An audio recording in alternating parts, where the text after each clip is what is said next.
Hello, everybody. Welcome to our final mini educator board forum. Today we have the vice president, Dr. Scott Wyatt of the FBC USD board. So, welcome everybody. Welcome, Wyatt. Would you like to introduce yourself? Thank you, Israel, and good afternoon, everyone. Almost good evening. It's great to be here, and thank you to Ms. Castillo for the invitation to join everybody here at the Student California Teacher Association and our students, especially at Valley College. Great to see everyone, and wow, just excited to meet folks and get to know all of you and field a bunch of questions. That's what I love to do. Thank you so much. So, we will be starting off with kind of just it's up to you whether you want to bring up like your upbringing to where you're at right now, or you want to talk about like advice to upcoming educators or anybody who's going to work in the field of education. So either or, however you want to begin, I'll give you the floor to present yourself. All right. Well, thank you again, Israel. And just about where I'm at right now, I'm actually the area director of student services for the San Bernardino County Superintendent of Schools. It's been a lifelong journey for me. I started in 1994. So, you know, when you do the math on that, it's kind of a long time. I'm kind of aging myself, but I started in education 27 years ago. And my journey started actually in juvenile court school. A lot of people may or may not know that in our juvenile halls, we call them juvenile detention assessment centers now, we have school programs. And so I didn't even know that, but when I was a senior in college, and I was at Cal State San Bernardino, I've been attended all our local colleges here, and I like to say I'm homegrown. As me and Ms. Castillo were talking about, my neighbor, a friend of mine, said, "Hey, have you ever thought about teaching?" And I said, "Yeah, I actually have. I thought about teaching in law enforcement." Was what kind of my dream goals were to when I was a young man. And he said, "Well, I think I have the perfect opportunity for you because, if you take your CBEST test your senior year, you could start subbing for me when you graduate at what he called the ranch." And I was like, "Oh, well, what's the ranch?" And it actually ended up being juvenile hall. And so I took my CBEST test my senior year in college. I passed it. And so when I graduated, I called him up and said, "Hey, I graduated. I have my CBEST. Where's that job you were talking to me about?" Right. I was hungry and hoping to get a job in education. And so, he invited me to come down and become a substitute teacher at what was known as juvenile court schools back in the day. So that's really where my career started. I started in a ROP wood shop, just subbing in a wood shop class. And that was my very first assignment as a teacher, sub teacher in juvenile hall. And at that moment, it was absolutely amazing. It's a marriage between education and kind of the justice field, right? If you want to talk about law enforcement, I said, this is where I want to be. So again, I was just very fortunate to have someone give me a chance. And I was talking to Ms. Castillo earlier about being given a chance. Sometimes you may only get one chance in life, and this was one of the biggest opportunities in my lifetime ever. I was so fortunate that this individual, my neighbor, who ended up being the principal of juvenile hall, I didn't even know that, because the principal of juvenile hall gave me that one chance of a lifetime, and I was like, I have to capitalize on this. So when I got there weren't a lot of teaching positions back then that were, especially in juvenile hall, because it's once you get in there, you find out it's an amazing place to be, and it's a pretty also it's a lucrative teaching position that a lot of people don't know about either. The pay is actually pretty darn good. It wasn't why I wanted to be there, but it just happened to happen that way. So that encouraged me to go back to school. So I went back to school to get my multiple subject credential because that's what I needed. So I was a substitute teacher in the morning. I went to school in the early evening, and I worked at UPS at night on graveyard. So I was actually working two jobs to put myself through school to earn my multiple subject credential, which eventually I did. I wasn't a top student, just so you know, in college. It took me a long time. I've attended pretty much every community college in the area, RCC, Valley, Chaffey, the Victorville Community College as well. So I took the long path to get in my undergrad, my bachelor's degree. It took me about almost 8 years to do it. So I wasn't a rising star when I was younger. I had to go the rough path and learn the hard way. But once I got that sub position at the hall, it really opened up my eyes into a couple of different things, the field of education, but also the field of justice. And when you talk about restorative justice programs and equity issues, I saw a lot of unfortunate stories with our kids in juvenile hall. You know, a lot of kids that fell through the cracks of our educational system. A lot of kids that didn't have strong family support systems. You know, maybe didn't have a mom or a dad, or didn't have a mom or dad at all, or maybe raised by an uncle or aunt, or maybe even raised by a sister or a brother or their grandparents, or raised in the system, unfortunately. You know, maybe foster youth children as well. And my heart went out to them because my mom and dad got divorced when I was younger at 14 years old. They were good parents up until 14 years old, but when they got divorced, they went their separate ways, and I think they forgot they had a son. So, you know, I had to learn a lot of things the hard way as a kid. I made a lot of bad decisions. And then, you know, it's kind of that cliche is true, you know, show me who you hang out and that'll tell me who you are. And so, you know, some of my associations as a kid weren't the best associations because there are a lot of them were kids like me, right? They had a broken home. They didn't have a lot of family support. So we kind of just naturally came together. Well, what's amazing about that is those kids that I met back then that we got a lot of trouble as kids and young adults are still my friends to this day. But we still support each other, you know, 110% to change our lives. So from there, I continued my education at Cal State. I ended up earning my multiple subject credential. I didn't get hired full time till 4 years later. So 4 years, you know, I was subbing and scrubbing jobs and working at UPS and doing whatever I could to get by to get back to where I wanted to be, and that was to teach in juvenile hall. So, you know, 4 years later, I was offered a contract, teaching contract, but it wasn't at juvenile hall. I had to transfer up to Victorville. The county's a big place, and when you work for county schools, you could teach pretty much anywhere in the county. So I took whatever they gave me, basically. I took the contract up in Victorville. I opened up a community school there, myself and another gentleman that we didn't have anything in the classroom. We didn't have any desks, we didn't have any books. So I had to go and acquire all that. And so, you know, it's kind of interesting just starting again from scratch, from nothing as a teacher with some very challenging students. If you're not familiar with our programs, community schools, you get there one of four ways. You're either probation referred, you are on probation, you either become detained, we used to call it incarcerated, go to juvenile and then come out and get in those programs, or you're expelled from your district. So as you can tell, you know, these were kids that have a lot of challenges, mostly with the justice system or the disciplinary system. But again, those were kids like me. So I was able to relate, you know, how my kids get in trouble. And there's a lot of different reasons why kids get in trouble. Not all of them are bad.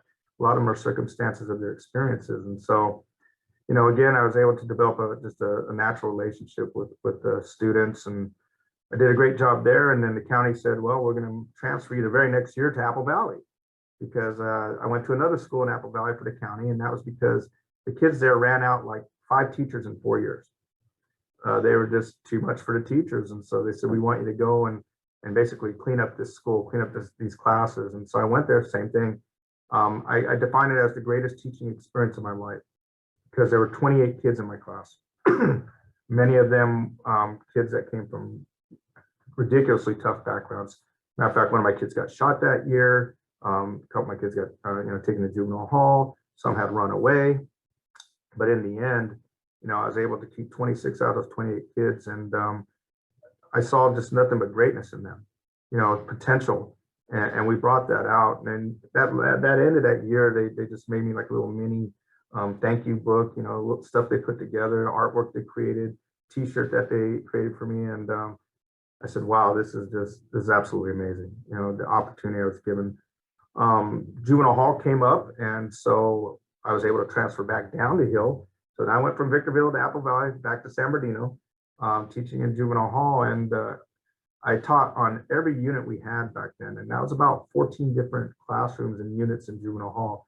It used to be a pretty big place. We'd have about, at any given time, 500 to 800 kids there.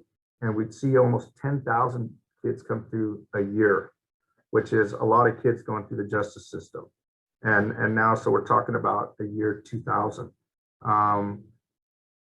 I ended up going to what was called maximum security.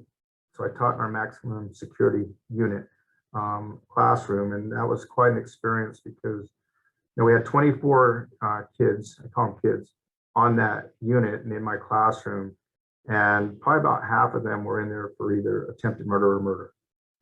We're talking about kids that are 18 or younger, some as young as 12 years old. I get a little emotional about it when I think about it. It's hard to really see a young man like that, and young women too, young ladies, not and together, but at that age, and just what drives them to that point, right? What help creates a kid to want to kill another person at 12 years old or 13-year-old or 14 years old, and they're just very tragic stories. So again, I wanted to be the best I could for them. I went back and I got my special ed credential, mild moderate credential, and wanted to be out because most of the kids in there, about 30 to 40% of the kids that are in juvenile hall are kids with disabilities, kids with learning disabilities. And so there's a correlation there between kids that are struggling in school and ending up being detained in juvenile hall. I mean, people could say whatever they want, but if we don't catch our kids young and teach them how to read and write before fourth grade, they actually used to calculate statistics and build prisons based on how many kids weren't able to read by fourth grade. Because we knew if they weren't able to read and write by fourth grade, that the percentage of them ending up in the justice system increases exponentially. I could actually give you hard data and statistics on that about how many people end up in prison that haven't graduated from high school. So my job meant everything in the world to me to help them succeed, help them turn their lives around, help them develop goals in regards to changing their lives. And as I would explain to them, possibly being a change agent in their generations to come in their family. Because unfortunately, a lot of our kids that I worked with were kids that came from generations of gang members, generations of families that were involved in criminal activity. And so they only knew what they learned at home a lot of times. And so I loved what I did so much, I ended up becoming like the vice principal there. And then I went back to get my admin credential, and I did my special ed credential at Cal State San Bernardino again, and my multiple subject. And then I did my first master's program at Cal State San Bernardino as well, in education technology. So I did 4 programs at Cal State San Bernardino prior to then going to University of Redlands. And I went to University of Redlands for my admin credential because it had a very strong reputation for developing, strong administrators and knowledgeable administrators. So I went there, and then I earned my admin credential. And during that time, I was promoted to the principal of juvenile hall. So that was pretty cool to me. The person that gave me the chance in my life, I was able to be in the position that he was in. So I always like to tell people that story because I was able to honor him as well. I get a little emotional about it because this guy's like a father figure to me. And when I retired, when he retired, I told him, I'm going to continue to honor you and make sure that our kids are taken care of. In juvenile hall. And so that's how much it means to me, what I have done in my life. And so I got my my administrative credential, I ended up becoming the principal there. And then I loved Redlands so much, I ended up getting my master's in administration there, and then eventually getting my doctorate there. I rolled my my second master's thesis into my dissertation, did a 5-year study, and it was on student success in juvenile court school settings. And so that became my area of expertise in education, is educating youth in juvenile court school settings. And we ended up, when I was a teacher, our program wasn't a model program. We ended up getting sued, actually. It was historically known as the John Doe lawsuits or John Doe settlement agreement. It was actually huge in the history of San Bernardino County because the schools, the county schools, county Department of Behavioral Health and county probation were all sued together because they said we weren't providing appropriate services for the youth that were in the juvenile halls. And so that's one of the reasons why I went and got my special ed credential, because we found out that the services we were providing to the youth in juvenile hall, our special ed services, were not what they should be, and that we need to vastly improve them. And so we had a settlement agreement, which took many years, probably about 4 or 5 years of a lawsuit, and came out and had a settlement agreement and had like 140 settlement agreement terms that we had to meet between ourselves, probation, and Department of Behavioral Health, which was tasked to me as the principal. So I was very proud to take on that challenge. It was a huge challenge. The reason why I tell that story is because we ended up becoming a model juvenile court school program in the state. We were visited by the legislative analyst's office. They came down and saw us, and they said they had never seen anything like this in juvenile court schools. They gave us a huge grant of $750,000, almost $750,000, develop a training program for other juvenile court schools throughout the state to go and train other county office of eds. So we trained about 35 county office of eds in the state of California to how to, educate youth in the juvenile detention setting. So I was very proud of that, very proud of our team for, doing such an amazing job, and continued to excel in education. I said I wanted to go into the special education arena. I felt I had done, left my mark in the alt ed and community school and juvenile court school arena. And so I went into become a special education principal. And so I started working in special education for a number of years in all three regions of our county, which included, I'm in what's called the East Valley region right now. We have what's called the West End region, which is pretty much everything west of the 210 freeway. And then we have the Desert Mountain region, which is everything above the mountain ranges here when you get up into the high desert, Big Bear, and all the way out to Morongo Basin. So as you can tell, we're a huge county, and I've worked in all three regions. So I became a special ed principal and did that for, a number of years, probably about 5 years. And then I was, promoted to area director of student services, which is all programs now for the county office of ed, about 4 or 5 years ago. And so again, this is such a privilege because now I supervise and oversee special education, alternative education, which is our community schools, our court schools, independent study, and then also RLP-CTE, which is career tech ed. And then also I have a program at Loma Linda University Children's Hospital. So if you're familiar with Loma Linda University Medical Center, the Children's Hospital that's a part of that has a school within that as well. And so that's a really amazing school program that we've been able to partner with the university there on providing education to the kids there. And so that really brings me up to where I'm at now in my career, 27 years later. As some of you may know, 6 years ago, I was encouraged to run for the San Mateo City Unified School Board. And I really had never ever dreamed of doing anything like that. That's why I love talking to parents, because a lot like Ms. Castillo, she's one of those parents, by the way, that you meet, just as being a concerned parent and an involved parent as well. And so I was always, one thing I wanted to be for my kids that, my parents were involved when they were married, but when they left, obviously things really just deteriorated. But I always wanted to be there for my kids. That was my top priority in my life, was to be a good father. And so, I was that dad that was there for PTO or PTA or, the DAC as well, the District Advisory Committee, and just wanted to help support our educators educate our children. To me, that was important because if you ever hear me speak, and this is one of my messages, that we're the first teachers of our children, right? We're the first educators of our children from when we have them till we trust them to go to school. And so there's a huge responsibility on our part as parents to work with the district to ensure the success of our kids. We can't just send our kids to school and say, all right, they're all yours, do your magic, which we do, but we also need to support our parents and our families at home to ensure that whatever it is we teach them at school, they continue to learn at home. And then sometimes, we need to learn from parents, what they know about their children to help understand their children, especially our students with disabilities. To me, that was always huge to ask parents, what works for your child? What is it that your child's quirks, or what does he or she not like, right? So I was one of those parents that just like to volunteer. If we had school events, I like to volunteer.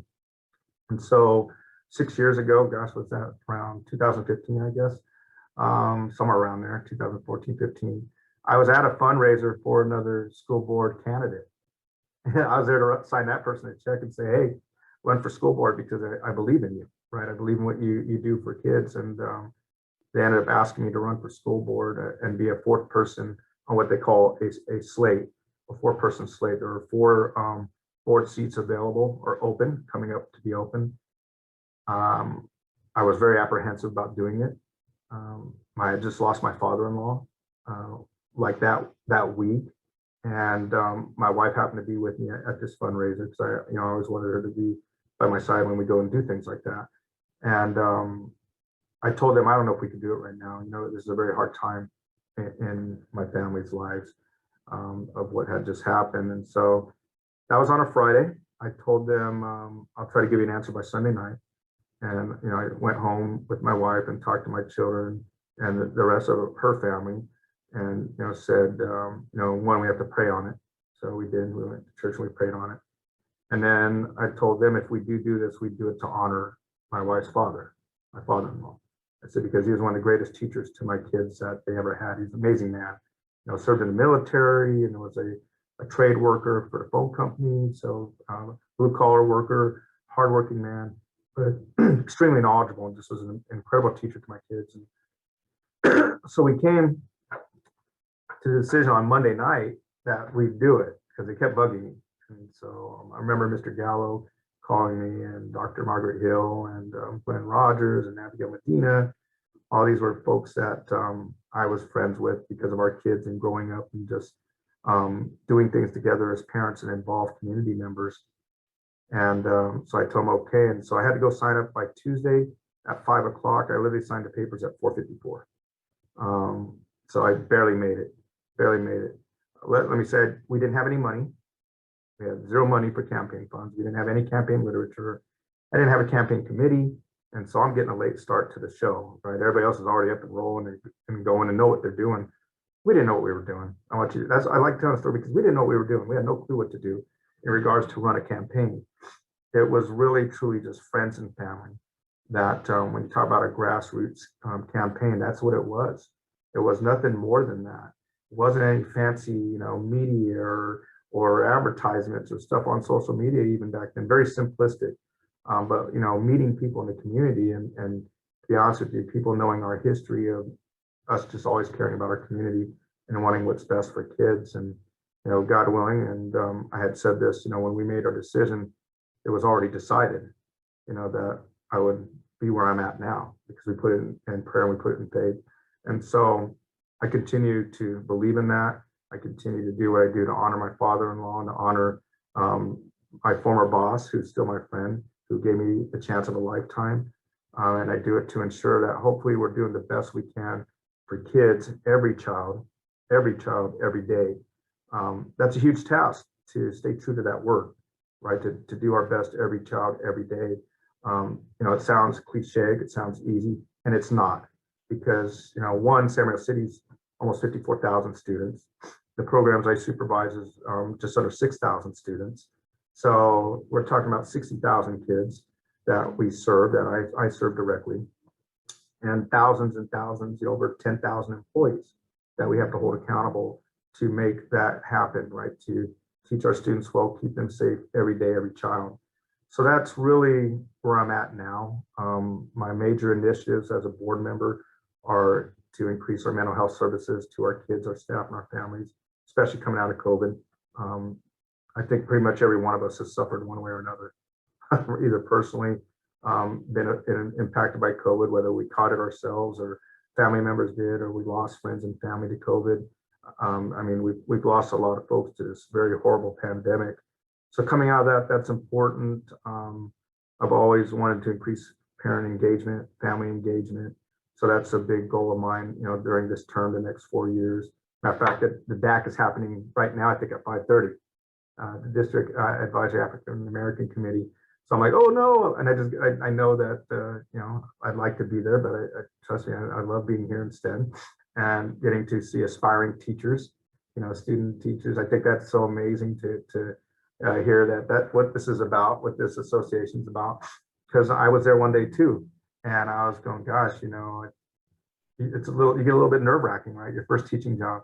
Going in, especially when the credential program doesn't teach you everything you need to know. Let me just tell you that. You learn as you go. A lot of it's just through experience. So, just to be here where I'm at right now with you is a huge, so, talk about parental engagement. And then, I like this too, to recruit. I was talking to Ms. Castillo, she's talking about to grow our own program, right? Or grow our own for San Diego Unified School District. And I'm huge on that because the only way we're going to change our city here, and when I mean change it, I mean economically, right? Increase the economics of our city and the safety of our city and the recreation and just the opportunity to live here and enjoy living here and within our city is going to take us to develop, as I call it, high skill, high demand, high paid jobs, right? And so obviously teaching profession is always an in demand profession. It's highly skilled. You have to go and you literally got to go to graduate school to become a teacher. And then the pay is pretty darn good. We've actually fought very hard as a board to get our teachers to be either the highest paid or the second highest paid in our area. So that is something that we wanted to do, was to recruit people from our own city, educate them, promote them, have them become teachers, and have them stay here. That's the message we say: stay here in San Bernardino, help us rebuild our city, right? Help us generate our economy, and spend your money here, entertain here, eat here. And if we do that, we can turn this city around. And so it's not going to happen overnight. I've been hoping for it for probably about 20 years, maybe longer. I've been in the city a long time. And so we have to look at our leadership, as well, and who we elect to office. And that is critical, that you as young aspiring teachers and young adults and folks that will have careers, that you make wise decisions and informed decisions on who you vote for. And you need to vote. Let me just say, please vote. I wouldn't say just vote for me, but vote for who you think is right and will, that one loves our city, cares about our city, and wants to change our city. And if you don't live here, I'd say the same thing for your cities that you live in, right? Wherever you live in, it's important who you elect to office. And I would also say, don't elect somebody just because they're Democrat or Republican or independent, whatever they may be. Don't elect a person just because of their nationality or their race. Elect somebody because they're going to do the right thing, and that there's someone you can trust. And trust has to be earned. I'm going to say that. We all have a big, we all talk a big game, right? Oh yeah, I'll do this, I'll do that. But do we execute on our words? That is critical as well. So, I mean, again, for me to do what I'm doing, I do it every day. I'm an educator. Okay, that's what I love to do. Being a board member just happened to be a big plus for me, to be able to work with the district and understand education, and hope that I can contribute greatly to the board and to the district on taking us to the next level. We also need to improve our special education services. That has been a huge task. We've had a lot of change of leadership. We need continuity. We need to get the right leaders there, and they need to stay there. Not just a year or two, but they need to stay there for many years to help develop relationships and programs for our students with disabilities. So I just talked to somebody about that again today, about, we've had to change the leadership. We need to get people there that want to be there, that care about students with disabilities, and they want to create, programs of excellence. And then the obvious one is preparing our kids for college and career. Right? We know that going to school is all about getting a job. Okay, so it should be really preparing our kids for careers, because whether it's college or not, you're gonna have to get some sort of training, whether it's through trade schools, the military, college, all the above, or maybe you're an entrepreneur and you were able to just work hard from when you were 12 years old or 14 years old or 15 years old. I say that because I started working when I was 12 years old, and some of the richest people I know started working when they were 14 and 15, washing cars. I tell a story about washing cars and then eventually owning the auto dealership, right? They worked their way up to learning every part of how to sell cars and to fix cars. And next thing you know, they're owning a dealership, or they're owning an automotive, maintenance shop or something like that. They didn't go to college. They barely made it through high school, actually. So obviously there's a million ways to make a million. That's probably kind of not a lot anymore. Probably you could say a million ways to make a billion now. So I mean, there's just so many different ways that kids can succeed and young adults can succeed in our society and our country, which is obviously the greatest country in the world, because of opportunity we're given. I didn't also say that I'm first generation on my mom's side. Okay, my mom was an English learner. She came here to the United States, and I was born here.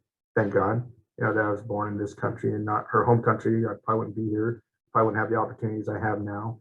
Unfortunately, my dad didn't allow my mom to teach me her home language because they didn't feel that was important or American-like back then. That was foolish, right? That wasn't very wise. I'll tell you, my kids now, I had them go through dual immersion so they can learn Spanish. Obviously, my wife's Latina, so I wanted them to learn about their heritage, their ethnic background, and speak Spanish. I also wanted them to learn Tagalog, which is Filipino. And then eventually I'd like them to learn Arabic or some other languages as well. I started studying Arabic, Eastern Arabic. So for our kids to be I don't just say bilingual, but multilingual is extremely important for us to be competitive in the global market. For the United States to remain strong and an economic powerhouse, we have to be able to work globally. We have to be able to speak many languages. We have to be able to understand many cultures. That was a handicap that we didn't teach to our kids, just in my generation. So our generation of students now, we have to embrace and encourage a multilingualism, multiculturalism. We have to help our kids understand that the world's a much bigger place than just San Bernardino or San Bernardino County or California or the United States. It's a global market, and for us to sustain as the #1 economy in the world, we have to continue to be innovative. So that kind of brings me to where I'm at right now in my career, and that is ensuring that our kids are able to compete on a global level, not just a local level, but a global level. And that's a huge task. Okay, that's a huge task for us to say that. But I was looking at, I look at social media. I don't like social media as much anymore because it just could get so nasty. But what I do love about it is like going on there now and seeing people post kids, this student graduated, the students go to this college, the students go in there. And these are kids in San Bernardino, and they're going to every college you can imagine in the United States.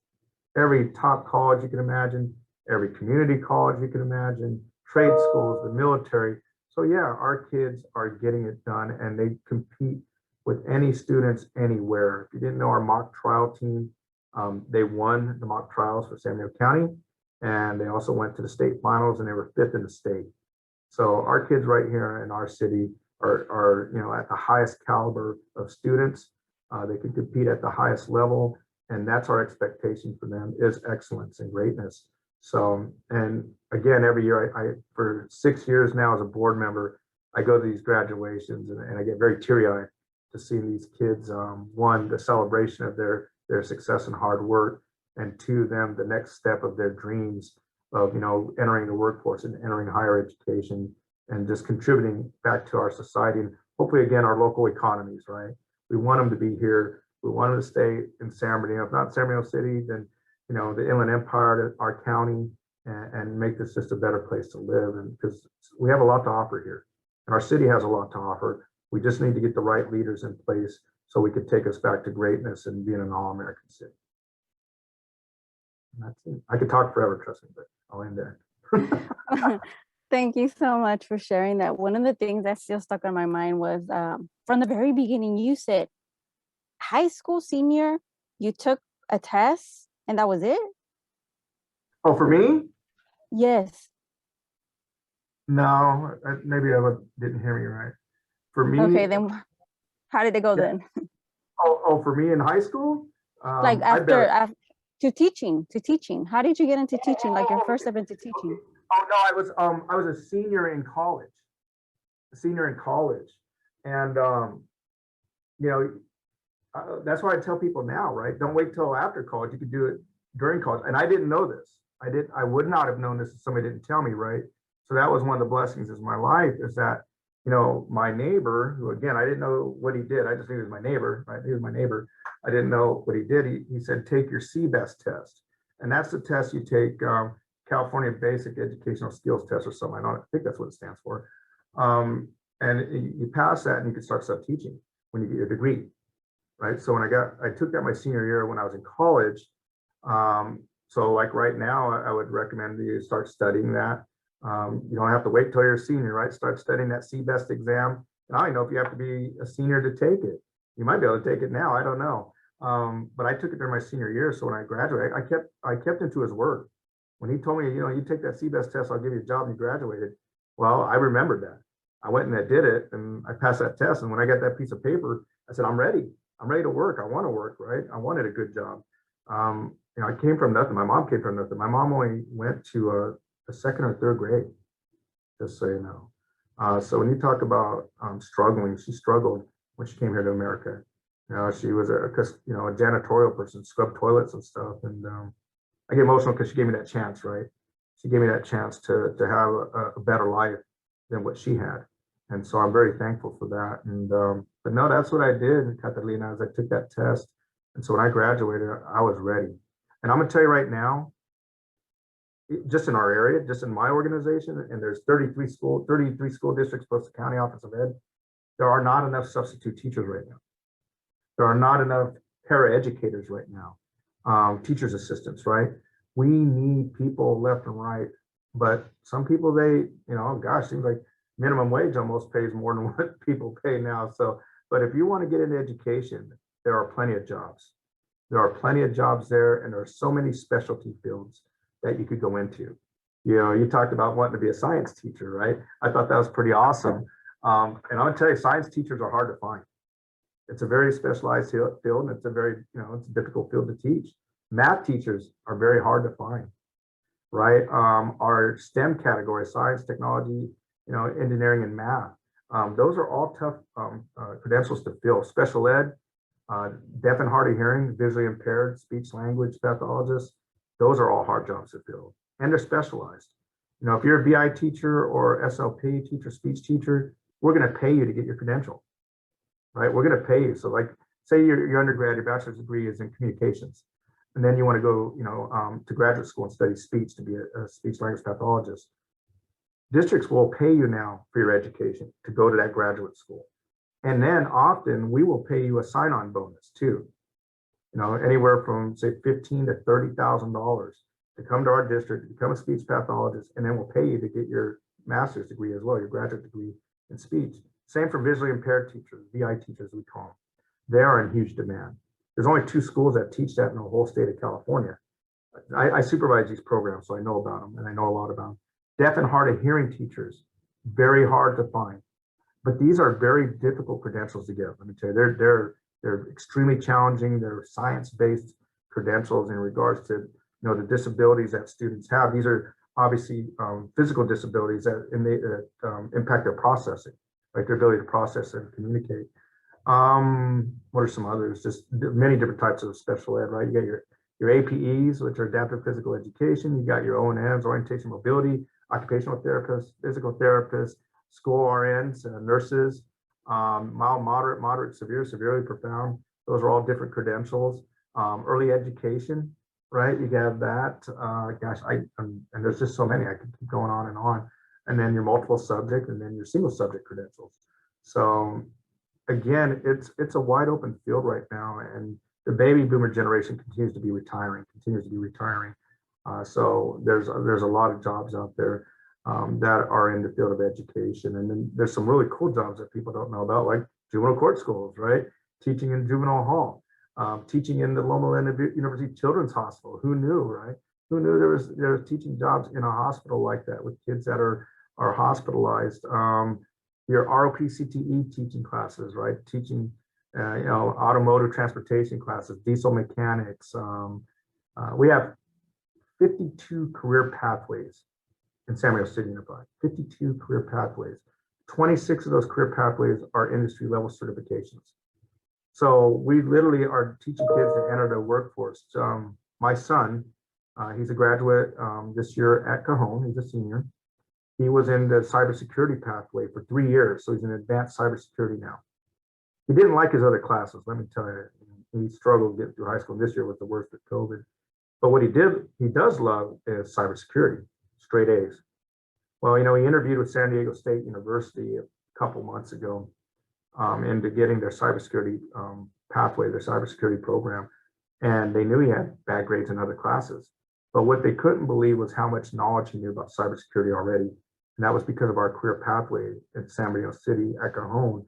And they accepted him into the program knowing that some of his other grades weren't good, but he was straight A's in cyber. So that's what we want kids to really learn and know in high school. We can educate our kids starting in middle school. And by the time they're out of high school, they can be journey level status electricians, plumbers, welders, machinists, aircraft mechanics, you name it, which are all high paying jobs. His cybersecurity program, he won't even, it'll take him 10 months at San Diego State. He won't even be 19 years old yet. He'll be 18 years old and he'll be able to make $80,000, $90,000 a year, 10 months out of high school. He finishes his bachelor's degree, he's going to be looking at anywhere from $150,000 to $300,000 a year. That's how lucrative that field is. So if you are interested in like that kind of field, I would highly encourage you to go into it. Cybersecurity is the sky's the limit. I mean, everything's about technology now, right? Everything can be hacked. So everything has to be defended as well. So that's really what the cyber, I've even thought about doing it just because I think it's such a fascinating field. And when I retire, maybe that's something I could do with him. And I thought, maybe I'd go and we could start our own business in regards to cybersecurity. But that's just one of so many fields that are out there, right? There's so many amazing fields of education, and that's what we do at city schools with our pathways. We even have a logistical pathway with Amazon, right? So we partner with Amazon. We have medical pathways with Loma Linda University. So again, we have to have those teachers that teach those different career fields. They're not your atypical science, math, or English or history teacher. These are people teaching your medical classes. We have a I forgot the name. It's a water something, but like a water quality management position. They're building a water facility right across from Indian Springs right now. Indian Springs High School, a tens of millions of dollars water treatment facility right across from Indian Springs. We've partnered with them now to where we have a career pathway where our kids will be able to go back and forth there and work, doing internships and apprenticeships. We have the Haas Machinery program that starts in middle school now and goes into Indian Springs. So our kids could be machinists coming out of high school making about $65,000 a year. So I could go on and on about these amazing career pathways, but we need to do that more than just our basic educational program. We have to prepare kids for careers right out of high school if they want. There's no reason why we can't do that. From middle school to high school, what is that? That's 7 years, right? And kids, the capacity for kids to learn is amazing.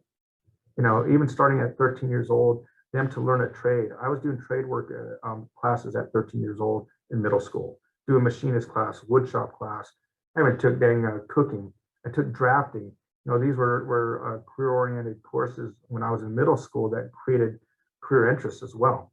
So yeah, there's no reason why we can't have our kids, if they don't want to go to college, we should have them prepared to go into workforce right when they come out, to enter that workforce and make a good wage to be able to sustain if they want, and then continue whatever training or education they want after that. Sorry, that went way off of that, but that's really what it was about. No, it's amazing to hear all the stuff that's available, but I think that is part of the problem where like not everyone knows what's out there, what's available. And like in our case, as aspiring educators, our issue would be that sometimes we don't even know what that means. Like all those letters, like the CSIS, the CBIS, I've heard of the BCLAD, and it's like, how do you eat that? Like, how do you get to that point? And like, and there's why we have that need of like, we need a mentorship program that will, show us all of these opportunities that are out there. And then like, just kind of show me like, what if today I want to become a bilingual science teacher? What does that look like for me? And, what does it look like for Israel who wants to become an English teacher? What pathway do we take? And then what if I change my mind? Like, what, I want to be a counselor now because, science is going to take me a while. So what if I switch for now? Like, what does that look like now? And what are my options? Those are some of the struggles that we have. And like you said, like, we never thought I could be a teacher at, juvenile detention or at Loma Linda, like with the little ones, that's something that I never thought about that until you mentioned it. I didn't realize I was missing out on that. School of the blind, school of the deaf and hard of hearing, those are specialized schools as well, right?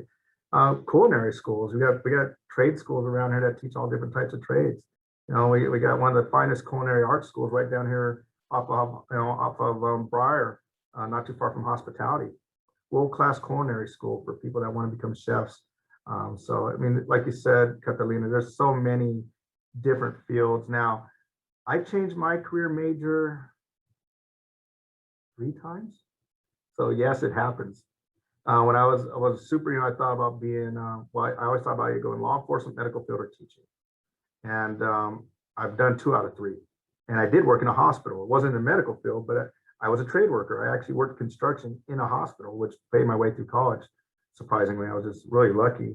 So you may change your career path, and that's okay. I tell people that's okay, because what you really want to do is do something that you love to do.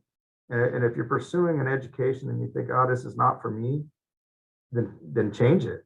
Definitely change it, and sooner than later, right? Because I told a story. If I would have made better decisions in my life, like say 5 years earlier, think about the money I would have made exponentially. And I don't always say what I make. But if I would have made those decisions 5 years earlier in my life and multiply that times what I make now, we're talking like $1 million of income I could have earned if I would have made better decisions earlier in my life. And so that's why it's important for me to help our kids understand that, you know, making decisions as a young adult is also important because it impacts you later in life. You just don't know about it. I didn't know it either. I'll be honest, I didn't know that. Nobody taught me that.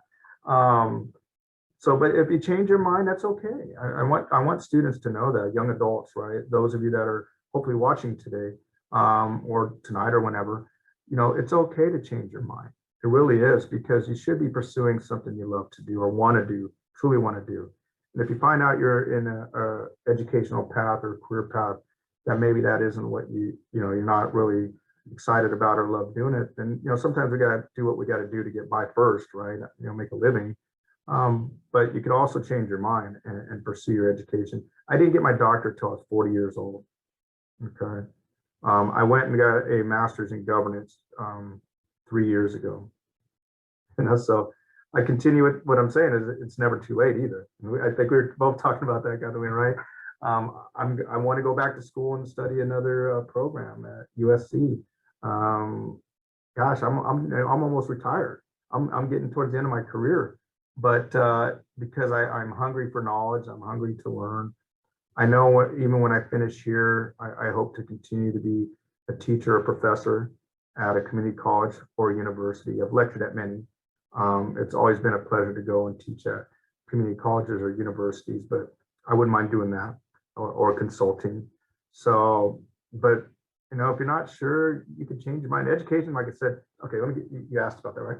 Say you want to become a teacher and you said, no, I want to be a counselor. You can be a counselor. Say you want to be a counselor and said, no, I want to be a nurse. You could be a nurse in education, right? Maybe you wanted to be something else. You could work in business in education. The second highest paying job in any school district is a CBO, Chief Business Officer. You don't have to be a teacher to do that. You go and you study business or accounting or finance. And then you go to school, what I was talking about, that USC program, which is Chief Business Officer certification through CASBO. You can be an engineer and work in education. You could be into computer science and work on our what do we call it?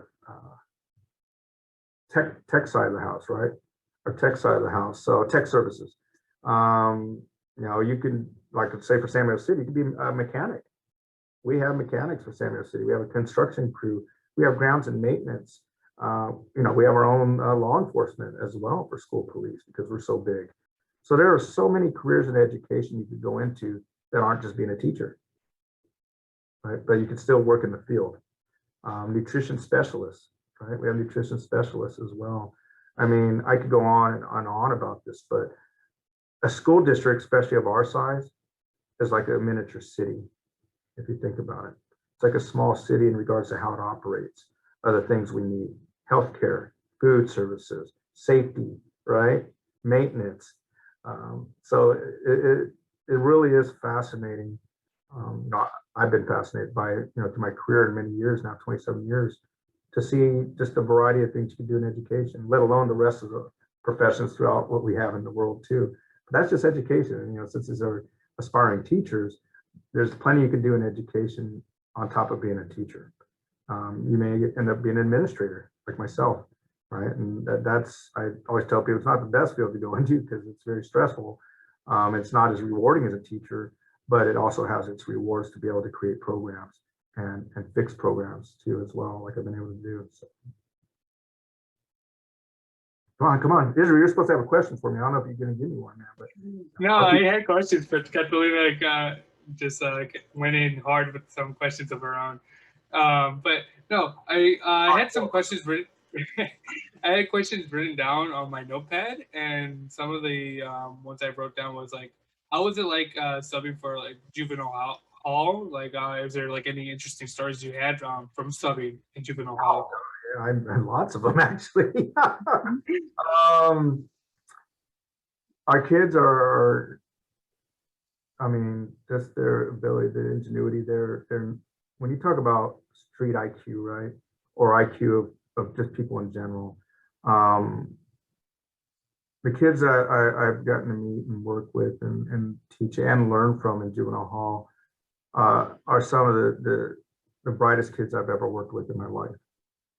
It's just how they utilize their intelligence, right? Well, some of the stories are horrific. Some of the unfortunate stories I've heard of, things that, some of the murders that I've heard, unfortunately, those are things I will never forget. Kids that I taught that are dead now.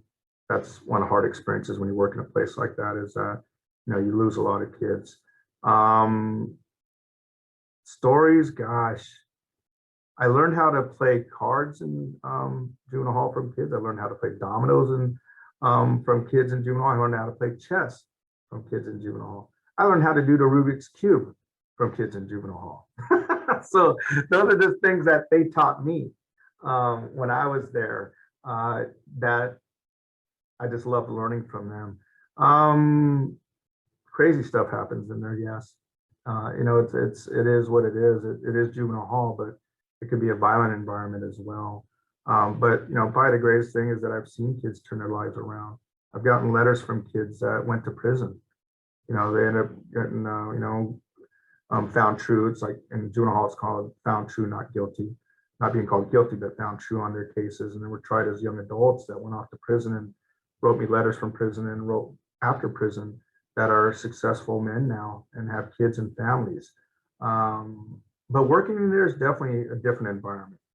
As soon as you walk through the facility and you hear these huge doors slamming behind you, right? It's a different environment, but the one thing that is consistent with on the outs, we call it on the outs, right, is they're kids and they want to be loved, they want to be taught, they want to be appreciated. And you'd be amazed by just giving those things to the kids that they lacked in their life or were neglected in their life, how much it can change their life.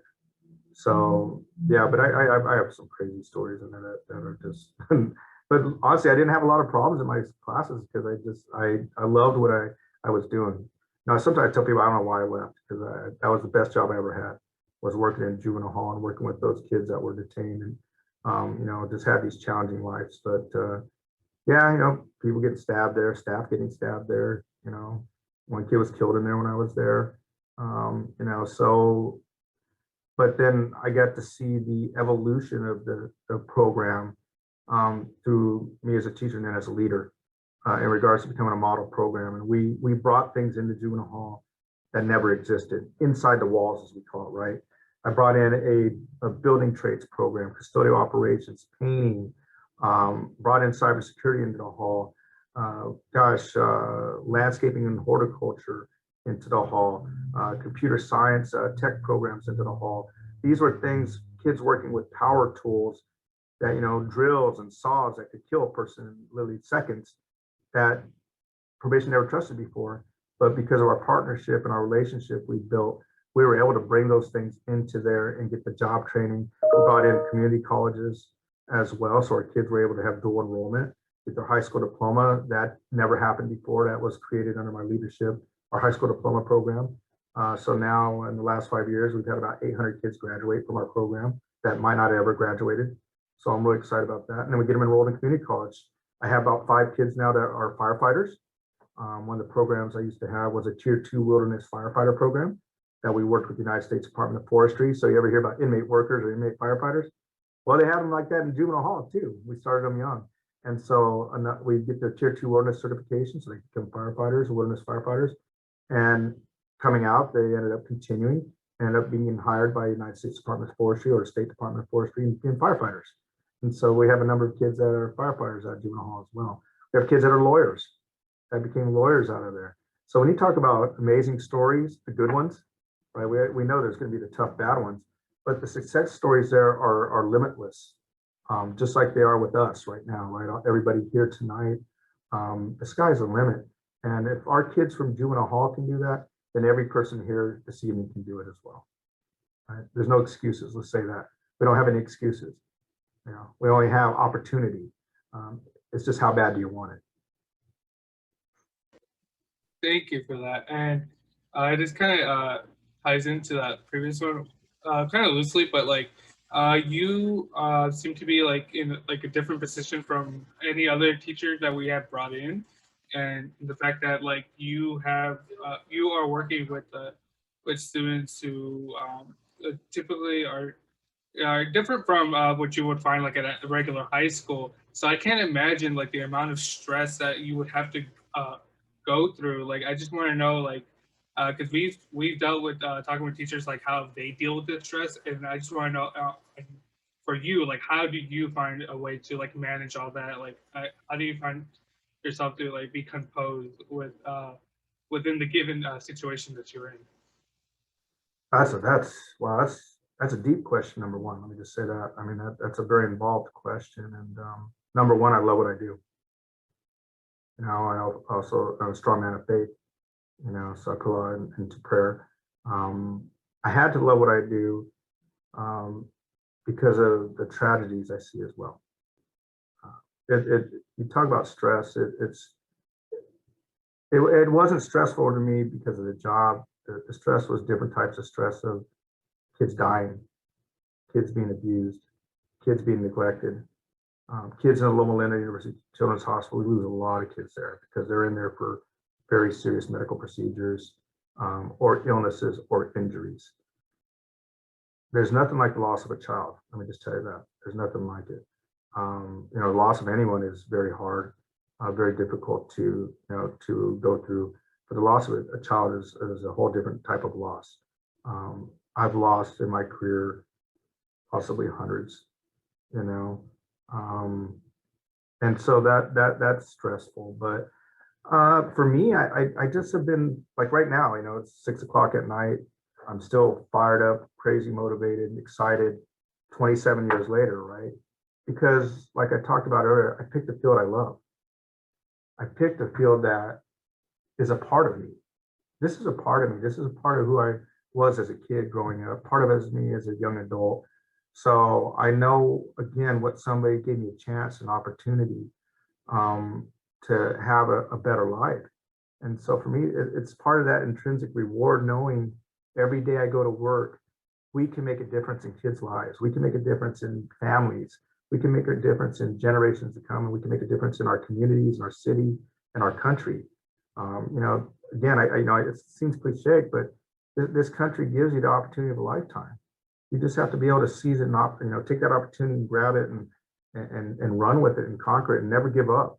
I used to work out a lot. I used to run and do a lot of weightlifting. And when I was younger, I had a lot of anger because of my upbringing. I kickboxed for 4 years. So I loved to do martial arts back when I was younger. Now I'm a little bit more relaxed. I play softball instead of baseball, right? I like to fish. You know, again, I like to volunteer with my church, and I like to be with my family. And then I have a great support network around me of amazing colleagues, you know, that I work with, and just amazing individuals that I'm able to call upon or you know, email or text or ask for advice from, or, you know, when we're having our tough days, right? Because we have them. We have our very tough days. You know, I just found out about a person that I was close to that died recently, you know, this last week, you know, but just being able to reach out to those folks, even if it's just, hey, how's it going? So your relationships you develop now, your professional relationships, you know, here in school with some of your colleagues right now. Some of you will probably be friends for a long time, maybe for the rest of your lives. You go into the field, the same thing. You'll meet people. Like I know Catalina, you know, every time I see her, she brings a smile to my face because I know how much she cares about kids. I get a little emotional about it because she's a champion for children. I want you to know that. She is truly a champion for children. And I admire people like that. I respect them. I respect people that love their children unconditionally. That'll do anything for them. So, you know, part of being here right now is a stress relief. You may not know that, but being here right now, being able to talk about my life, what I've been able to, you know, what I had to go through and where I'm at now, and just hopefully the opportunity to help each one of you create for yourselves too. And like I talked earlier, I'd be more than happy to be a mentor. I mentor my administrators now to be great leaders. You know, that's my job, is to ensure that they are able to mentor their staff, right, to bring out the best in them. So it's a give back system, right? We give back what we were given, I hope, and then we do it exponentially tenfold, right? I tell people I have everything I need now materialistically. I don't need any more, but I do need to give back, and I need to create opportunity for other people and give back to my community. I have everything I need now, and I'm thankful for that. And so, I mean, wow. I just want to say thank God for that. It's been a blessing where I'm at in my life right now. But stress does happen. It's a very much a reality of teaching. Has been a very stressful year this year. I taught at Cal State a class a couple months ago. I was a guest lecturer, and I had never heard anything I ever heard in my life that from these kids, and that is they did their student teaching virtually. They had never seen a classroom yet. And I'm like, what the heck? How'd you do your student teaching without teaching in a classroom, physically going into a classroom? But they did it. All their student teaching was what we're doing right now. And that was hard for me to conceptualize as, an old school classroom teacher and, administrator, but that's how different it is now. So for them, they're talking about their fear of going into the classroom now, into the classroom with kids physically. And I told them it is very different. It is very different because of classroom management now. I'm dealing with behaviors and just dealing with personalities and dealing with staff you have to work with. So they're stressed to being a teacher, but I can assure you this, if you love it, and you'll know if you love it or not when you get into it, the stress is minimal compared to what it could be probably in other fields because you love what you do. I don't care what profession you are, you're gonna have hard days, challenging days, but teaching has been one of the most gratifying, rewarding professions I've been a part, I could ever be a part of.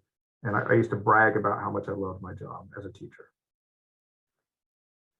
I didn't feel like I was stressed as a teacher because I just loved it so much. So yeah. Now as administrator, I stress every day. Yeah, every dang day. I'm looking at my email over here. I got screen over here, screen over here, and a screen over here. And I'm looking at the screen over here, believe it, I got 4 screens going on, right? And I'm like, oh gosh, I don't want to look at my email right now because that one doesn't look like a good one.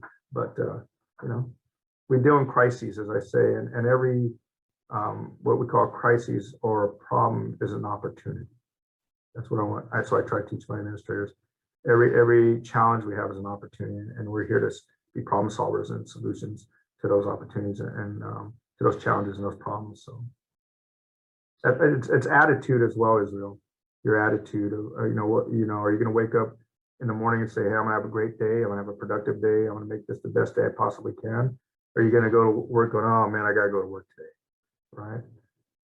If you start your day like that, I guarantee you your day might not get very much better if that's your attitude. If you start your day with a great attitude and say, I'm gonna overcome any challenge that is put before me, then you might end your day the same way, no matter how challenging it is. I mean, here I am, 6:11 at night, and again, as you can tell, I'm pretty dang excited about what we're talking about. And that's because I come to work with an attitude that we get to impact kids' lives, right? We get to mold and change kids, help them become who they want to be, help them achieve their dreams. Approach it that way, and I guarantee the stress level is going to be a lot less, a lot less. Thank you so much for that. And this is just a reminder for anybody, because I do see that people have joined in. If you have any questions at all, please you can unmute yourself or even type in the chat, whatever preference you have. Like I said, unmute yourself or type in the chat. But I do have one more question for you, and you kind of touched upon it. It's the situation with COVID. Like, is there like any like dislikes you have about like the field of teaching right now, like in terms of like how we've been having to transition to online? Like, what's some of the benefits, some of your dislikes about like the whole situation around COVID in teaching? Well, number one, great question is really, again, this is one we could talk about for days, not just hours, but days. This pandemic has been the greatest challenge in our lifetime for many of us. I don't think anything that can probably compare it on a global level would be like some of our major wars, like Vietnam or World War I or World War II. But in regards to many of you as young adults, and even me as a middle-aged adult, it's by far the greatest challenge I've had in my professional career. And personally, I could look at this from many levels, many lenses. So I'll start as a parent, because I always tell people I'm a parent first before anything, right? It's been devastating as a parent. My daughter, in one way it's been devastating, another way it's been okay, because my daughter is excelling with distance learning. She's a junior at ASU. When she was at ASU, she didn't do as good because she wasn't disciplined. She was home all year this year. She excelled. My son, as you heard, is a senior. And I don't mind talking about some of his challenges. He's a kid with PTSD. He has a 504 plan. It took us from 7th grade, 8th grade, 9th grade, 10th grade, 11th grade to really rebuild him back up from the challenges he had when he was in 6th grade. The senior year came and COVID, and he is tanked, went down. Only classes he's doing good in are the classes he likes, and it's hard for him to get engaged on this platform, to really be motivated to go to school. But if he wants to, he can ace it.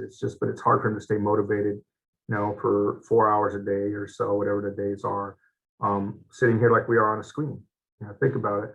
I have trouble sitting here looking at the screen for 8-10 hours a day. You gotta walk away, right? So we know that many of our students, and I would say, this is a guesstimate, but it's probably a very good one. 40 to 60% of our kids at least have had some sort of learning loss. Okay, at least. Some of the top high school district in our county is Chaffee High School District, who is renowned for having high graduation rates, high A through G placement rates, which means kids that graduate from high school who could go to college, CSU or UC, is looking at probably the lowest graduation rate in the history of the district. Dropping maybe as much as 28% of their kids may not graduate this year. I don't even know what the percentage is at Samuel City. I think it's almost because they don't want us to know, but it's okay because we know it's been a huge challenge to our kids, and we're doing everything we can to get our kids to graduate. Extended summer school, extended year, extended learning opportunities. But even then, our graduation rate is going to dip, and we work so hard as a district to get it high. When Dr. Marsden came, I think it was like in the 68% percentile or something, got it up to like 93.6 or 7%. It's not going to be that this year. I'm pretty sure that's the case. So some of the pitfalls are just, it's been a different learning platform for our kids. Our teachers had to learn immediately overnight how to teach this way. We had challenges with access, meaning kids having Wi-Fi at home. So we had to get them devices at home, so 1-to-1 ratio on smart devices. We also had to get them Wi-Fi at home. So we had to provide hotspots. Well, those hotspots also are limited. If you're in a remote place where there's not a strong signal, your hotspots don't work. So now they don't have access to Wi-Fi, they don't have access to school. That was a huge challenge that we learned. As you heard me talk about earlier, we're going to be facing probably one of the biggest mental health crises we've ever been challenged with coming out of this, with kids coming back to school and staff. I already know that with my own staff and my own kids.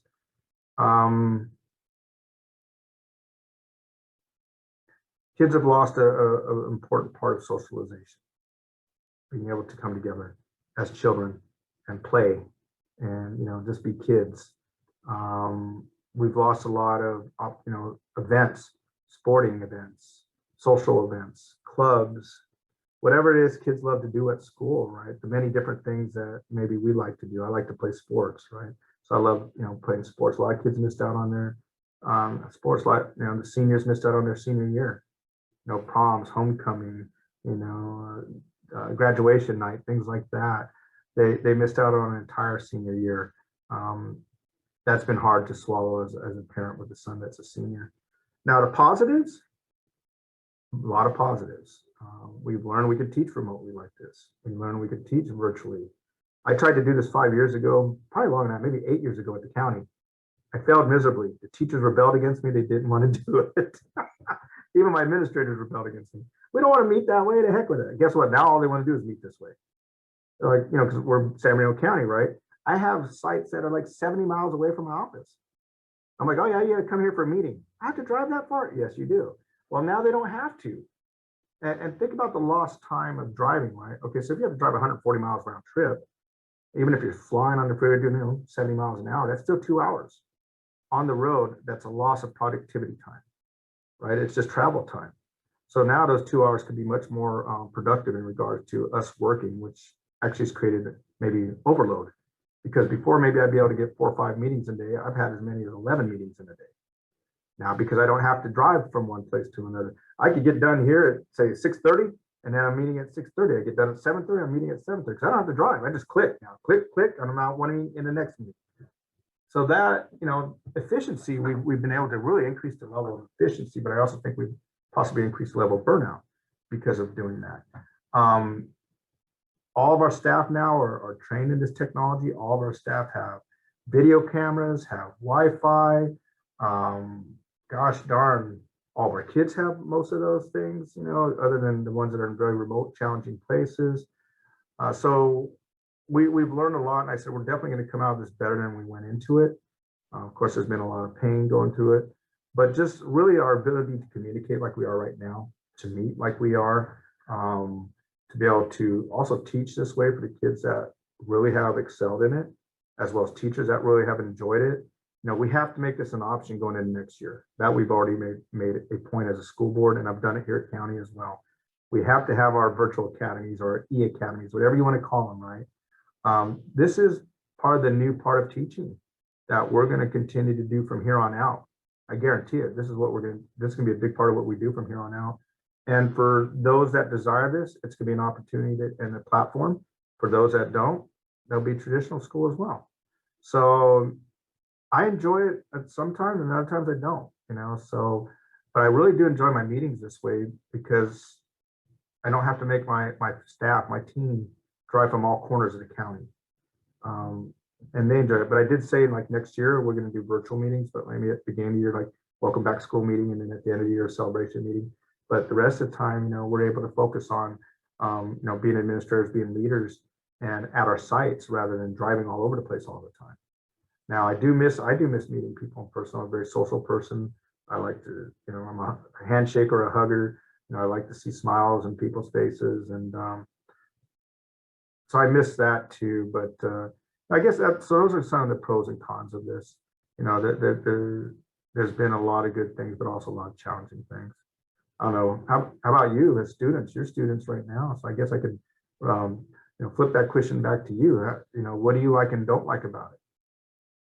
And I ask that because it's important for me to know as an administrator that has develops programs, and it's important for me to know as a board member as well. I think that for me, the biggest challenges were just having my own time, because being at home, you're not at school. To some people, they see you in front of the computer, that is not school. So, they'll come to you and ask you stuff, and it's like, no, you don't understand. I have to do homework. They're like, you're always doing homework. I'm like, you don't understand. My teacher opens the assignment on whatever date he chooses to open it, not whenever I like it. So yes, I'm doing homework. And the other struggle would be that I was really used to being at the learning center with other students and learning from them as we were learning together, doing our homework or just studying.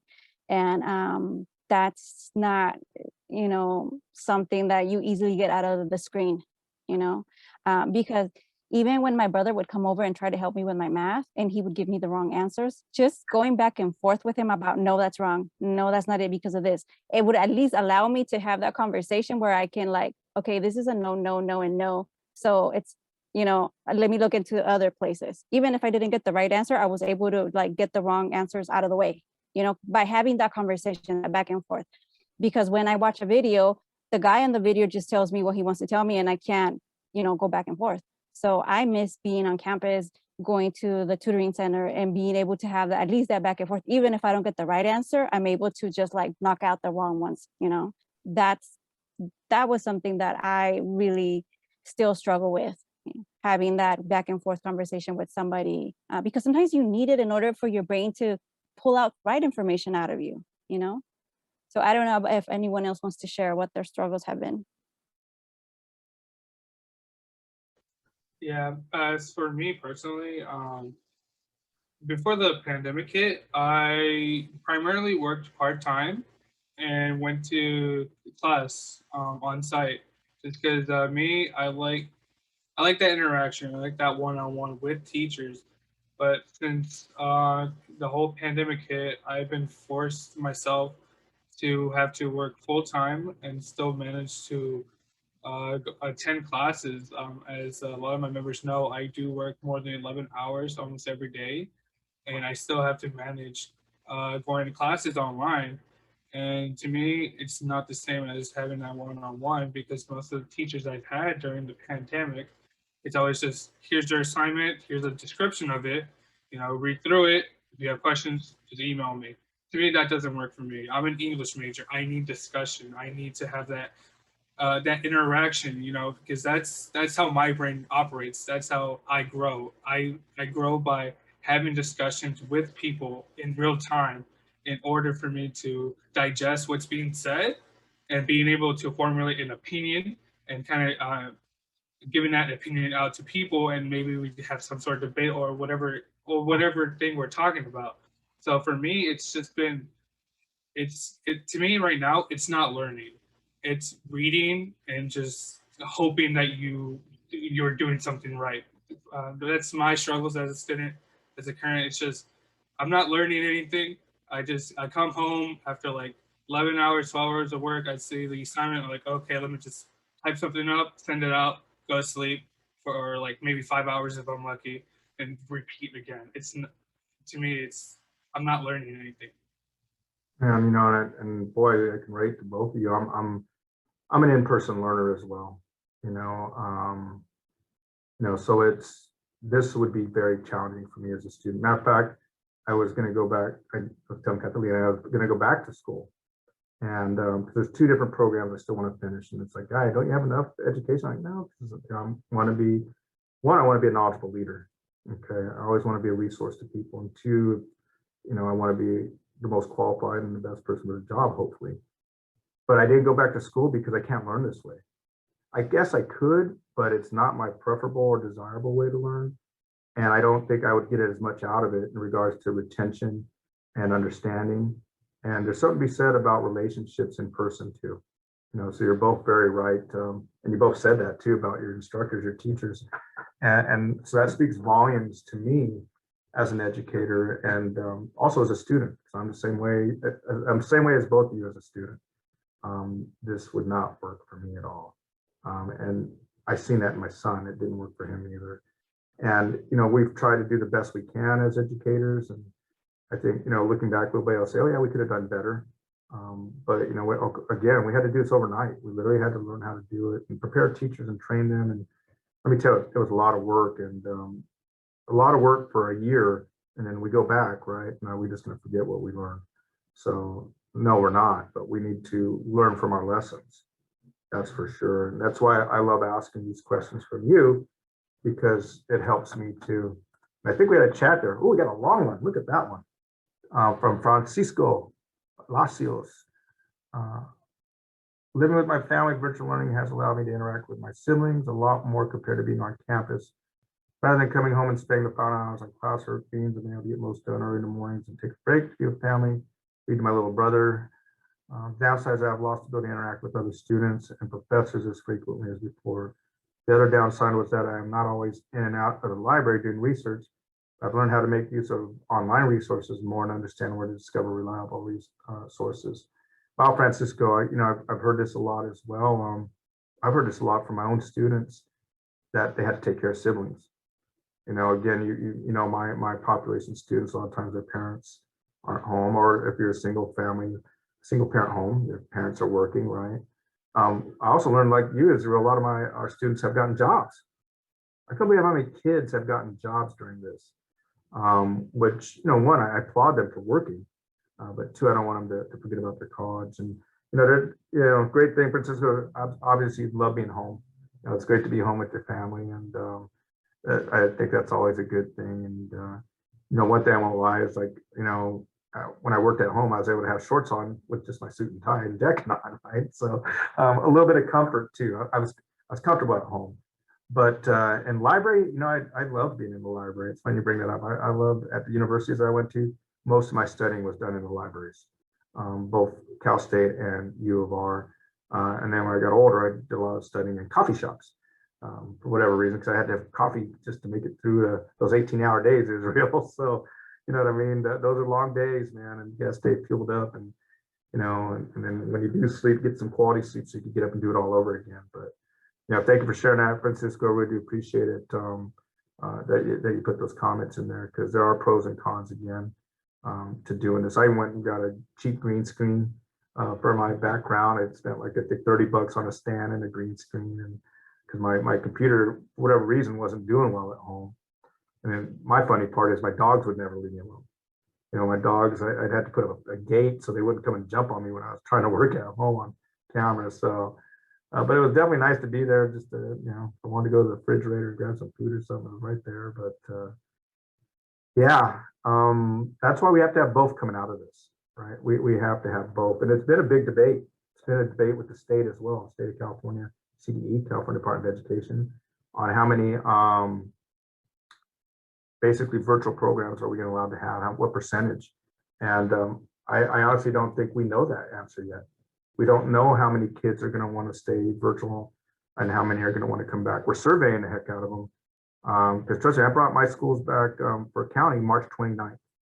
March 29th, I brought our kids back, and I probably have maybe 25% back, maybe. So a lot chose to stay home. So, you know, that's a challenge for us as educators now, is getting kids back to school physically after being out for so long. And, you know, I'm just going to say, learning and creating some bad habits, okay? Maybe sleeping in and not getting up for class, maybe wanting to play video games and not going to class, maybe that's not going to class at all. So we have to prepare kids back for the transition of a schedule, a tighter schedule, a longer schedule. So, you know, as a kid, I might not like that, right? I know my staff don't even like it, put it that way, as adults. So, yeah. Trying to think what else. We did get some money to spend on technology. That was nice. Lots of technology around me now. I told you I got 4 screens around me right now. A big one on my wall. Yeah, I need one. I need an extra screen too. Like I see the need for it now. I totally see why you would have a lot. I also want to add, I know Israel said that he wasn't learning. And I feel like that too, but I think that's what it is. Like we are learning, but it doesn't feel like it. It doesn't feel like we're retaining that information. And it's obviously because it's really different, you know. So I can relate when he says like, I'm not learning, because I told my teacher that, like, oh, Mr. Teacher, like, you know, my math isn't sticking, and like sometimes I can't even remember how to spell my own what do you call email, like, because my brain is just so like not focused, you know. And it's partly because of the situation, and there's days when I surprise myself when I have like the right answer, and it's like, okay, you still got it. It's just that it's that lining of stress, you know, in the back of your head, where like, what's happening, what's going on, what's gonna come forward, you know, how are we gonna deal with this? It just doesn't really allow you to focus. So it makes it a lot harder. So it makes it like, I feel like I'm not learning anything. So it's very hard. I don't know what it would be like for those, you know, teachers that you mentioned that did their online teaching, you know, online, and then they have to transition into a in-person classroom. And then how you just said, like, how are they gonna work with classroom management? Like, it's totally different. I told them that. I tried to tell them they're in for a shock. They're in for a culture shock as well, you know, as in the profession. And I hope it doesn't drive some of them out, you know, because it could. But the other thing it could teach them too, though, and we need this, is the teachers that can teach virtually, right? So we also need our teachers that can teach virtually. So that's going to be very important that we have those as well. So yeah, but I did let them know that that will be definitely one of the biggest challenges of their careers, going into the classroom without ever being in the classroom. Right. So, and probably for the reasons you both said, that your attention to your kids, the questions are going to be asked, the interaction is nonstop. It's relentless. from when they come to school and when they leave. Virtually you might be able to check out for a little bit, come back, check out, come back. But in person, you might get a little bit of a break and even a lunch. But a lot of times, on lunch, you're watching kids, right? You're helping with supervision. So it's different, but I think at the same time, it's very rewarding.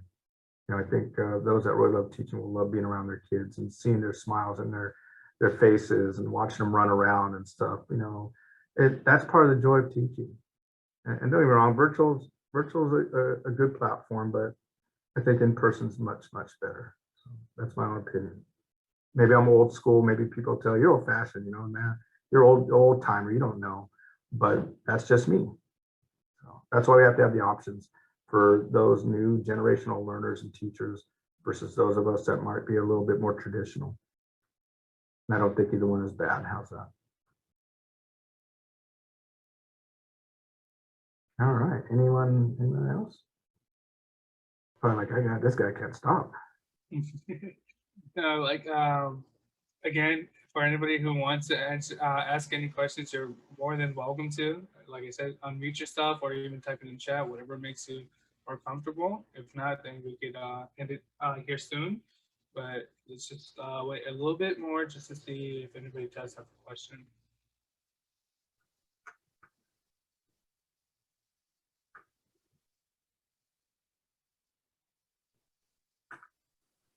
Something else that I've learned during this is like you gotta wait a little longer because internet is slow for some people. So sometimes you feel like okay, nobody wants to ask anything, but in reality, it's just bad internet service sometimes. Oh, wow. No, that is pause for effect, as we would say, right? When you do your credential program, pause for effect. When you teach and you do it, sometimes hard for me. Brenda, how are you? What are some books that you recommend for aspiring educators? Oh, wow. Man, I've read a lot of books. Matter of fact, I got a great stack right behind me.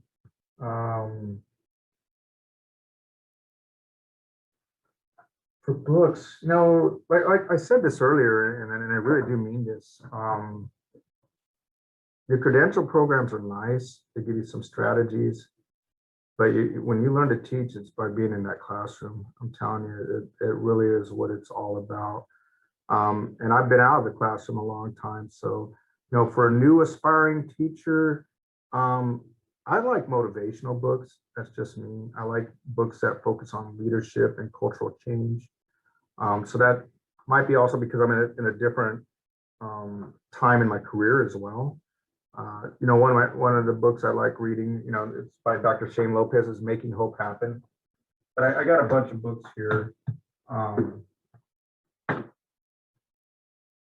And the reason why I like some of these is that this one here is by Ken Blanchard, the Blanchard Institute. It's one of the most successful training institutes in the world. And you're like, well, what is that about? It's legendary service, right? But you look at that line underneath that is the key is to care, right? So I use this with my administrators about legendary service because we are in a service industry, right? We provide a service to our families and our kids. And I want it to be the best service possible that we possibly can provide. And a lot of this came from San Diego City about leadership as well. And the Ritz-Carlton model of service, right? How do you become a 5-star hotel? And that is, part of the Ken Blanchard training series is to, the key is to care. So number one, how much do you care about your kids? Making Hope Happen is by Dr. Shane Lopez. And this is the mantra we have for San Diego City Unified School District. It talks about when you inspire hope. So when you talk about aspiring and inspiring, when you inspire hope into people, whether it's, US students or the students you'll be teaching or just people in general, it is actually one of the number one indicators for success. Like when you help people believe in themselves, that hope is attainable. So this is like a phenomenal book on teaching how to increase, motivation and hope into people. And so, like I said, hope is the leading indicator of success in relationships, academics, careers, and business, as well as living a happier life. So when you look at that about establishing hope, and here's the flip side of this, and this was out of 600,000 students that were surveyed, 600,000. So you're talking about a reliable pool, right? When you look at, well, what's the size of the pool that you surveyed? And, 54% of students thought that their future would be better than their present, yet 46% did not have a positive outlook for their future. So 46%, almost half of the students that were surveyed had very little hope that they would succeed. And I can assure you, if that's, again, I told you about your attitude, right? If you have, if you have very little hope that you succeed, the probability is you probably won't. So, and then this one is really big. One of my favorites. You can see a tab, they're living the heck out of it. Tabs everywhere on there. And this is called The Speed of Trust. Okay, The Speed of Trust. And it's a Covey book. Stephen Covey is very popular for leadership, but The Speed of Trust, right? And that is, it says underneath, the one thing that changes everything is trust. And if you're, put it this way, if your staff don't trust you, you're not going to get anywhere. So think about if the kids believe in you, do they trust you, or do they think you're a phony? The kids I worked with, I can tell you right now, their ability, their perception is just unbelievable. They know when you're lying to them. They know when you're a phony. They know when you're BSing them. They know when you're sincere and you're genuine. They know when you care. So developing that relationship of trust with your students is huge. Developing that relationship of trust with your colleagues is big, and developing that relationship of trust with your families that you'll be working with is critical as well. I have a case right now where trust has been compromised through just some bad occurrences and the lack of communication from some of our staff to a parent, and miscommunication too. And some of it I have to correct myself. So now I have to rebuild that trust. And sometimes, it says trust once lost is often regained, right? So you don't want to lose trust either, because that just, again, remember what I talk about, the service part, right? The customer service. Remember who we're working with. We're working with children. When you talk about what's the most important thing in somebody's life, they're going to tell you it's their children. I guarantee you, probably 99 out of 100 times, right, is my children, my family, my children, my family. That's who we're responsible for, is serving and taking care of people's kids. One of our number one assets in this world is our future. And so those are just some books. I'm big on cultural development of sites and leadership. So this one's called The Change of Culture. Change, obviously. And this is one that I'm actually reading with a team right now. Currently reading this with a team of administrators for special education. Okay, so we're trying to change attitude towards special education. And then I'll show you another one. You guys are probably going, my gosh, guys, now you asked for books, where are you going to get them? I'm just kidding. Sorry. This one is currently what is being done in San Bernardino City. That one was special education, right? These other books were, one was city, and then a couple where I work with county.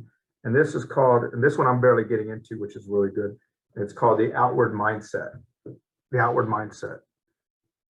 Okay, and this is the Arbinger Institute. Arbinger Institute is, one of the top training institutes, probably in the United States, if not the world. And this one says how to change lives and transform organizations. So seeing beyond ourselves, meaning again, seeing beyond ourselves is, what is our purpose? My purpose is to serve, right? So Arbinger Institute has that book. They have the book on leadership and self-perception. They have what's called The Anatomy of Peace.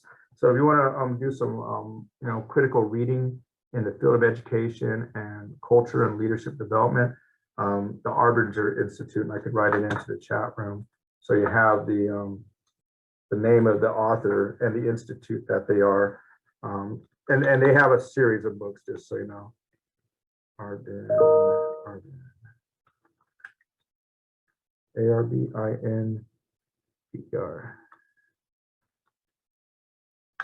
And so that's one group. The other one's the Blanchard Institute.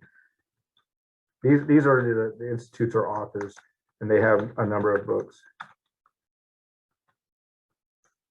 And then Covey, Stephen Covey is a very well-known author. And then Dr. Shane Lopez, who is now deceased, actually. He died. So those are just a few out of my own personal library. I do a lot of reading on trauma as well. And if you want to read one on trauma, oh, I have that one at home, but it's called The Body Keeps the Score. And the reason why I bring this one up, and I'll look it up real quick to the author, is because of what I've had to live with my son and deal with, and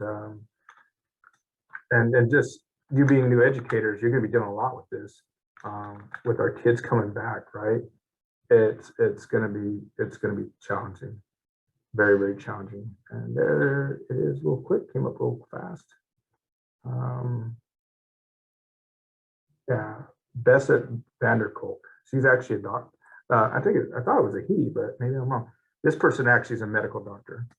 And the studies from this individual go all the way back to Vietnam War, about, because we learned a lot of our troops that were coming back from war, and this goes back from this individual's studies, were suffering from trauma, PTSD, and we didn't even know it. And that's why there's such a high suicide rate with people coming back from combat. So again, these are just a couple. I have dozens of books I'd be more than happy to share with you, or recommend to you, but these are just a couple that I've read in the last few years or currently reading. So, but I always say any kind of reading is good reading. Try to find something along the lines of what, again, is your passion.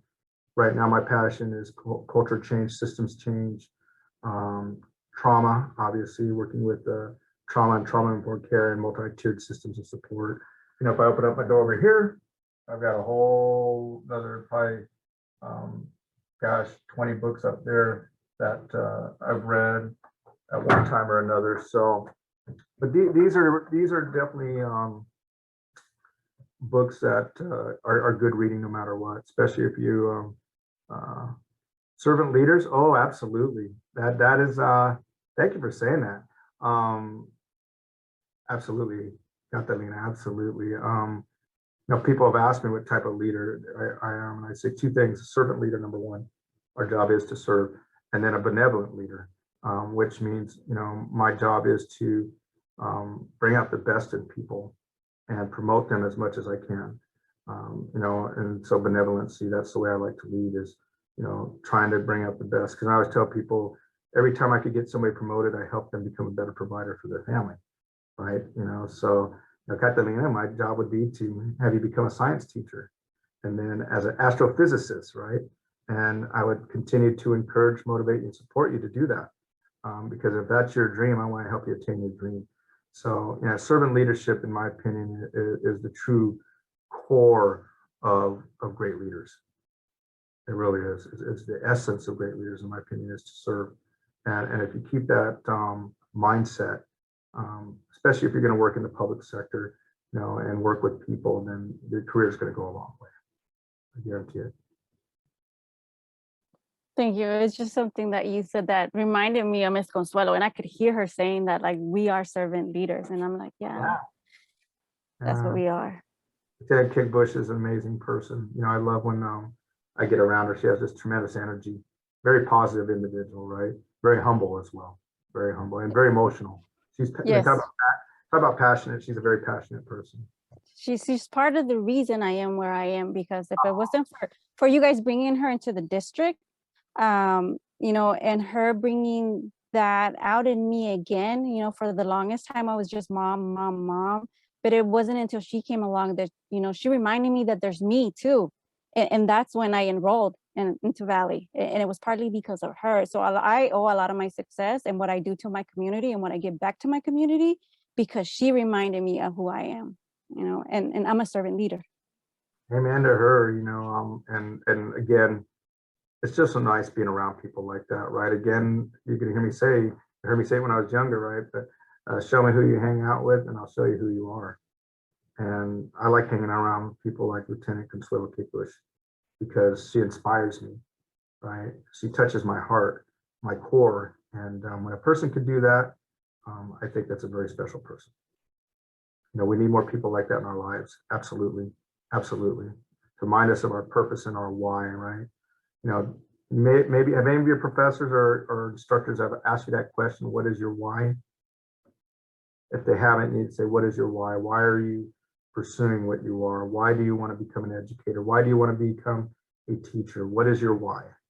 Right? And I've been asked that question many times. And you've heard my why through my story, right? Because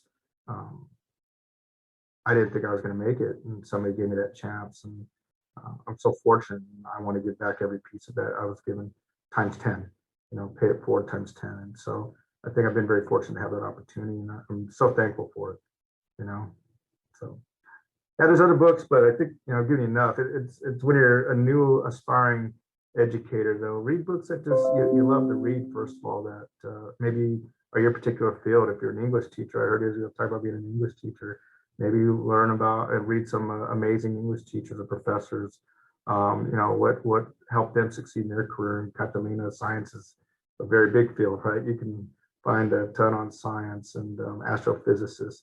Might not find a lot more on astrophysics, but not because it's such a tough field. That is such a tough field. But again, I'm sure there's some great books out there by some astrophysicists that are encouraging and motivating their story, right? Their story. And that's another piece. Your why and tell your story. I forgot to tell you that one. Always be ready to tell your story, because each one of us has an amazing, unique story of challenges and successes. And it helps others understand that, heck, that person went through it too. I'm not alone. Called Me Too, right? Me too. I've gone through that too. Me too. And matter of fact, you probably didn't watch our board meeting, but that was one of the poems I read this weekend. Matter of fact, I could pull it up. I have it right here in my calendar. It's really short, and I'll give it to you. One of the last things I'll talk about, so I apologize. And I talked about mental health. And this one is by an author unknown. It says, some of the most comforting words in the universe are me too. That moment when you find out that your struggle is also someone else's struggle, that you're not alone, and that others have been down the same road. So many of us have shared similar struggles, maybe not the same, but similar, and we understand as well. So me too, that happened to me too. So that's why I like that poem, because we're not alone. In fact, we're better together is one of our other sayings as well, right? We're better together. And I like to think that's what makes our country the most amazing countries, because we bring people from all over the world to come here to the United States, and that cliche term of the melting pot, but our diversity, that's what makes us great, is our diversity and our ability to come together and become, Americans in the United States, American citizens, and just give our gifts to this great nation. So that's my vision of what I hope for our country, and hopefully for the world, but definitely for our country. So that's it. Okay. Well, thank you so much for joining us here today. I think we talked a bunch about about your upbringing, your experiences and stuff like that. So I think we could pretty much end it from here. So we're about to be 7 o'clock, so I'm pretty sure some people have places to go. That's a long time for some people, but me, again, Israel, you could tell it was like a couple minutes to me. Yeah. Because I'm in the field that I was chosen for, that I should be in, and I hope that for all of you. I really do. And trust me when I say if you need to reach out to me, I could put my email address in here. I will real quick. I'll even give you my cell phone number, because as a board member, you'll learn my cell phone number is on my card. We should be, as servant leaders, accessible as well, right, Catalina? We don't hide behind our title, or when we get home. We got to be able for the public to reach out to us, and whether it's chew us out or not, or whatever, or say I need help. That's what we need to be there for. So this one is my work email, but it's not my board email, but there's the one I'm on all the time. And then here's my cell number.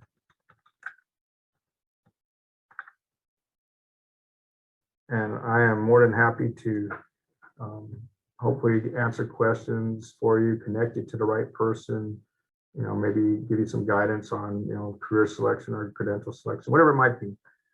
Just know I'm here, hopefully as a resource to you, or even if it's just an ear to listen to.